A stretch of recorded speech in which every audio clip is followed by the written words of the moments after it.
नमस्कार दोस्तों, कैसे हैं आप सभी। आशा करता हूं कि आप स्वस्थ होंगे, सुखी होंगे और प्रसन्न होंगे। श्रीमद् भागवत गीता में आपका स्वागत है। हम यहाँ पे समझने का प्रयास करते हैं कि क्या जो जीवन है वो जो अभी कर रहे हो उसके लिए आपका जन्म हुआ है, या कुछ ऐसा उद्देश्य है, कुछ ऐसा प्राप्त करना है जो इस जीवन में जी रहे जो व्यक्ति हैं उससे परे है। और क्या आप जो जी रहे हो क्या वो उतना पर्याप्त है।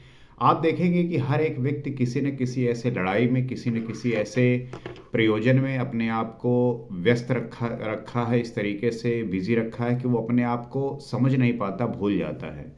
तो शायद वो जानने की आवश्यकता है, वो समझने की आवश्यकता है, और जिस दिन उस बात को वो समझता है उसके दिन वो कुछ परिवर्तन होता है, कुछ बदलता है।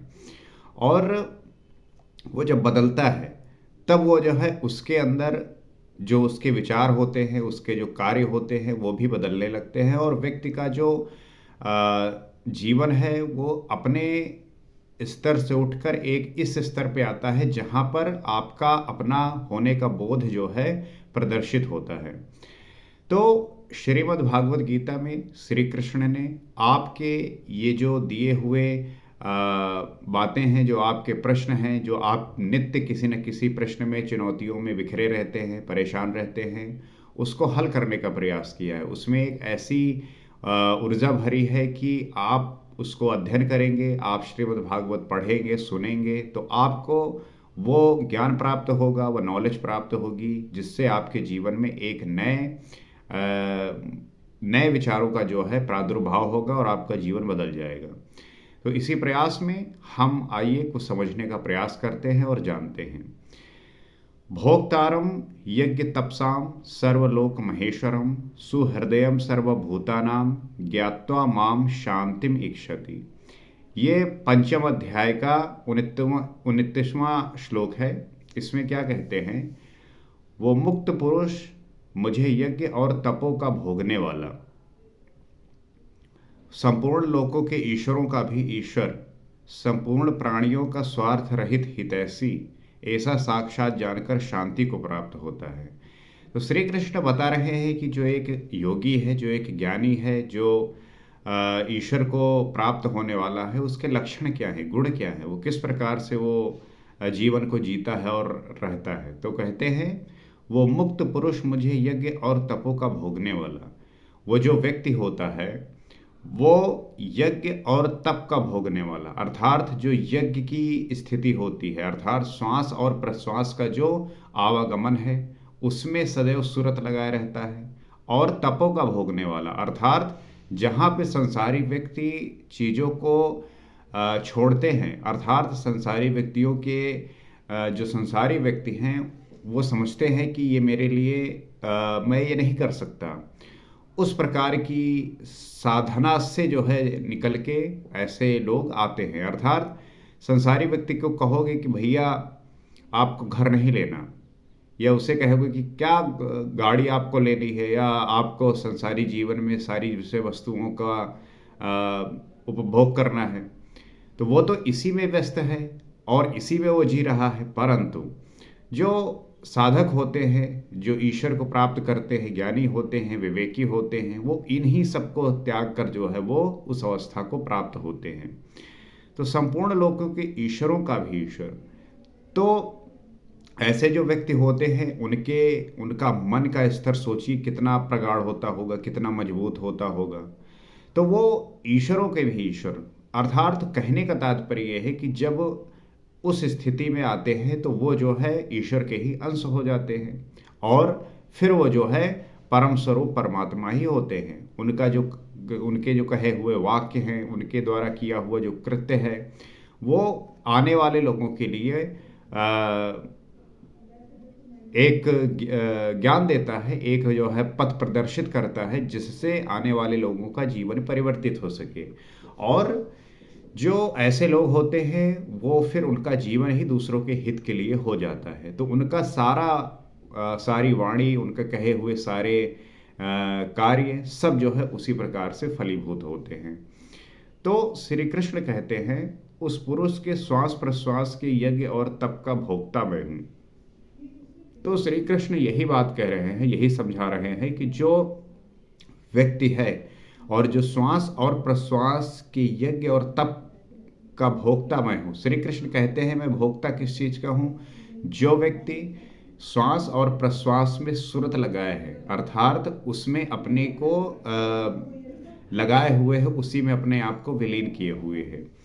तो यज्ञ और तप अंत में जिसमें विलय होते हैं वो मैं हूँ। तो जो यज्ञ और तप की हम बात करते हैं, जिसमें वो विलय होते हैं, जिससे मिलकर जो है वो भी परमात्मा बन जाता है, वो भी उसी का अंश हो जाता है, वो मैं हूँ।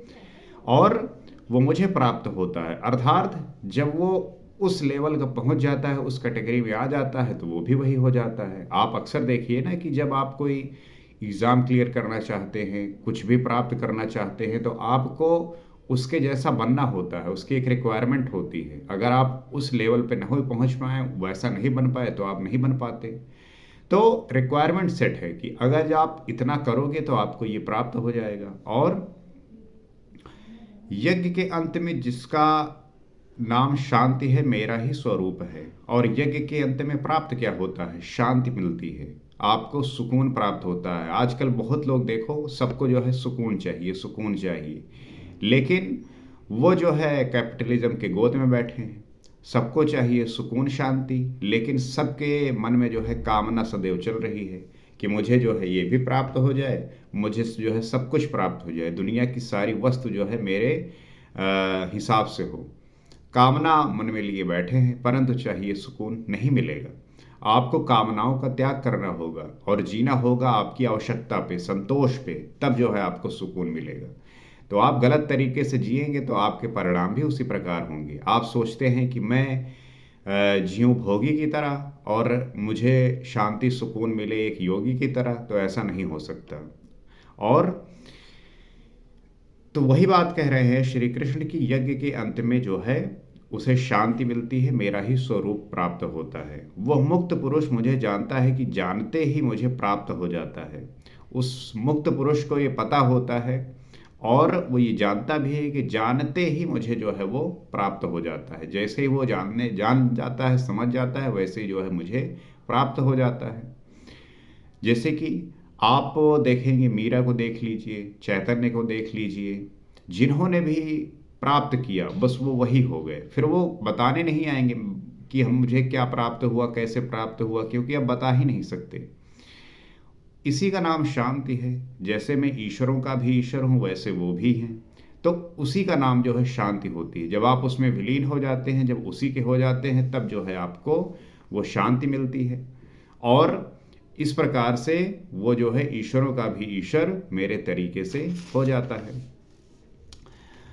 अब हम इस अध्याय का निष्कर्ष निकालते हैं कि हमने इससे सीखा क्या, समझा क्या। और जब तक हम इन बातों को सीख नहीं सकेंगे, समझ नहीं सकेंगे, तब तक जो है हमारे जीवन में परिवर्तन किस प्रकार से होगा। तो अध्याय के आरंभ में ही अर्जुन ने प्रश्न किया था कि कभी तो आप निष्काम कर्मयोग की प्रशंसा करते हैं और कभी आप संन्यास मार्ग से कर्म करने की प्रशंसा करते हैं। अतः दोनों में एक को जो आपका सुनिश्चित किया हो, परम कल्याणकारी हो, उसे कहिए। तो श्री कृष्ण ने बताया, अर्जुन, परम कल्याण तो दोनों में है, दोनों में वही निर्धारित यज्ञ की प्रक्रिया की जाती है, फिर भी निष्काम कर्मयोग विशेष है। तो निष्काम कर्मयोग के बारे में हमने पिछले एपिसोड में खूब विस्तार में जो है समझा है, जाना है, और इस अध्याय में इसी का जो है पूरा जिक्र हुआ है, इसी का जो है उल्लेख हुआ है। तो आप जो है पुराने एपिसोड को देख सकते हैं और पूरी बात को समझ सकते हैं कि निष्काम कर्मयोग किस प्रकार से किया जा सकता है, और इसी को विशेष माना है। बिना इसे किए संन्यास, शुभ अशुभ कर्मों का अंत नहीं होता। तो इसे किए बिना जो है संन्यास जो है नहीं होता, और संन्यास का मतलब होता है कि शुभ और अशुभ कर्मों का जो है अंत हो जाए, ये होता है संन्यास। तो संन्यास मार्ग नहीं, मंजिल का नाम है। योग युक्त की सन्यासी है, और योग युक्त के लक्षण बताएगी वही प्रभु है। तो वो न करता है न कुछ कराता है, बल्कि स्वभाव में प्रकृति के दबाव के अनुरूप लोग व्यस्त हैं। इस प्रकृति के दबाव में ही तो सब व्यस्त हैं, इसी का भोग कर रहे हैं, इसी में जो है जीवित हैं। और जो साक्षात मुझे जान लेता है वही ज्ञाता है, वही पंडित है। और हमने इसमें यह भी समझा कि जो साक्षात जान लेता है जो अ, मुझे जान लेता है वही ज्ञाता है और वही जो है पंडित है। यज्ञ के परिणाम में लोग मुझे जानते हैं। जब यज्ञ की प्रक्रिया प्रारंभ करता है साधक और धीरे धीरे अंतिम अवस्था में आता है, परिणाम की स्थिति में आता है, तो वो जो है अ, मुझे प्राप्त करता है। और श्वास प्रश्वास का जप और यज्ञ तप जिसमें विलय होते हैं, मैं ही हूँ। तो श्वास प्रश्वास का जो जप है, यज्ञ तप जिसमें विलय होते हैं, तो मैं ही जो है वो हूँ। यज्ञ के परिणाम स्वरूप मेरे को जानकर वे जिस शांति को प्राप्त होते हैं वो भी मैं ही हूँ, और यज्ञ के परिणाम स्वरूप मुझे जानकर जिस शांति को वो प्राप्त होते हैं वो भी मैं हूँ। तो यहाँ पे श्री कृष्ण जैसा महापुरुष, जैसा स्वरूप उस प्राप्ति वाले को भी मिलता है, और वो भी ईश्वरों का ईश्वर, आत्मा का भी आत्म स्वरूपमय हो जाता है। उस परमात्मा के साथ एक ही भाव पा लेता है, एक होने में जन्म चाहे जितने लगें। तो इस अध्याय में स्पष्ट किया गया कि यज्ञ तपों का भोक्ता महापुरुष के अंदर रहने वाली शक्ति महेश्वर है। तो तात्पर्य यही है कि उन्होंने इस तरीके से समझाया कि जब कोई साधक इन सारी प्रक्रियाओं को कर कर उसे जो शांति प्राप्त होती है, जो परम स्थिति प्राप्त होती है, वो ईश्वर की ही प्राप्त होती है। वो उसी परम ब्रह्म परमेश्वर में विलीन हो जाता है, उसी में घुल जाता है, और उसके बाद जो है उसका भी भाव उसी प्रकार से प्रकट होता है।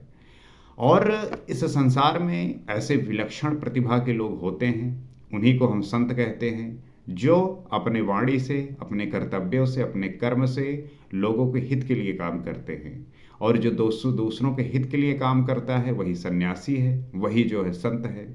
क्योंकि यहाँ तो हर कोई व्यक्ति अपना पेट भर रहा है, अपना जो है जीवन जी रहा है, स्वार्थवश किसका कितना लूट ले ये होड़ मची है। तो जिस व्यक्ति ने अपने स्वार्थ के लिए, अपने भलाई को त्याग कर दूसरों के लिए जीना प्रारंभ कर दिया, वहीं से उस साधक का जो है वो यात्रा शुरू हो जाती है, वही तप है। और हम इस तपस्या को उस साधक के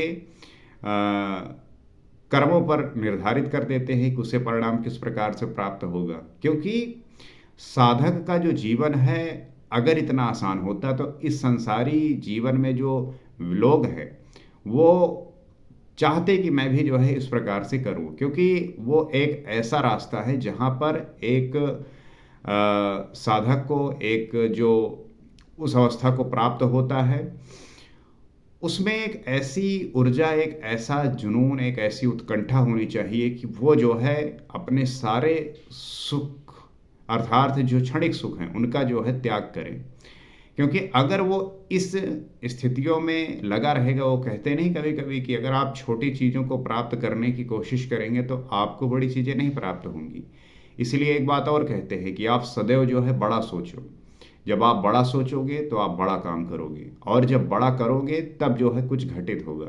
क्योंकि सामान्य अवस्था में तो आप जो है अपनी सारी इंद्रियों और मन के हिसाब से ही चलोगे और उसी के हिसाब से जियोगे।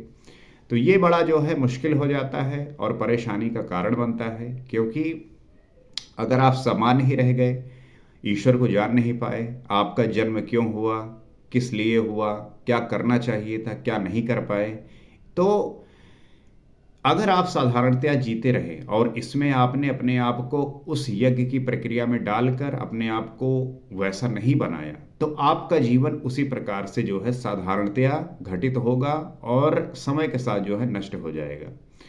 तो प्राप्ति की जो स्थिति है, जानने की जो कला है, वो यही है कि आप अपने स्वाध्याय अध्ययन से, अपने आप से इस प्रकार से निखरिए, इस प्रकार से अपने आप को प्रकट करिए अपने बोध से कि आपका जीवन दूसरों के लिए सुखदायी हो। आप किसी का किसी भी तरीके से नुकसान ना कर सके, हर तरीके से आप जो है किसी न किसी को सुख प्रदान करें, उनको अच्छा भाव दे सके, उनको अच्छा जीवन दे सकें। आप ज़रूरी नहीं कि आप किसी को पैसे बांट रहे हों, आप अपने वाणी से प्रिय बोल के जो है उनको वो सांत्वना दे सकते हैं। आपके अंदर शक्ति है कार्य करने की, आप उनकी मदद कर सकते हैं। आप उनके कहे हुए बातों को मान सकते हैं। मान लीजिए आप माता पिता की किस प्रकार से मदद कर सकते हैं, अगर उनको किसी चीज़ की आवश्यकता नहीं है, उनके कहे हुए बात को सुन सकते हैं। आप वो जो कह रहे हैं उनकी बात को मान लीजिए। आप जो है उनको ये समझाइए कि आप जो हैं वही हैं। और हर एक व्यक्ति को इस बात का ध्यान रखना चाहिए कि जो बड़े हैं उनकी जो बातें हैं वो इस प्रकार से हो ताकि उनके कहने में वो अप्रिय ना